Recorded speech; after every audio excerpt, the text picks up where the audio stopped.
कहानी एक सोने का पेड़। एक छोटे से गांव में एक गरीब लकड़हारा रहता था जिसका नाम राजू था। राजू हर दिन जंगल में जाकर लकड़ियां काटता और उन्हें बेचकर अपने परिवार का पालन पोषण करता था। एक दिन जब राजू जंगल में लकड़ियां काट रहा था, उसने एक अजीब सी चमक देखी। जब वह उस चमक के पास गया, उसने देखा कि वहां एक सोने का पेड़ खड़ा था। राजू ने पेड़ के पास जाकर उसकी एक टहनी काटी। जैसे ही उसने टहनी काटी, वह सोने में बदल गई।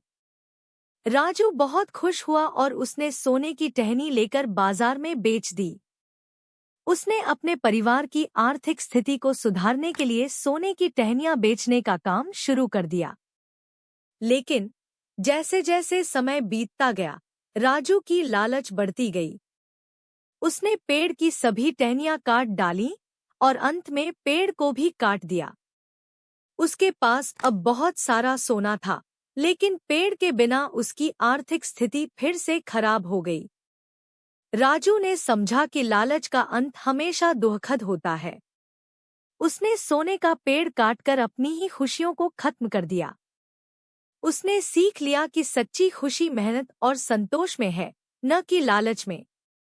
कहानी 2, विश्वास का पुल। एक छोटे से गांव में दो पड़ोसी रहते थे, रोहित और मोहन। दोनों के बीच हमेशा झगड़े होते थे और उन्होंने अपने बीच एक ऊंची दीवार खड़ी कर ली थी। दोनों एक दूसरे से बात भी नहीं करते थे और हमेशा दूर दूर रहते थे।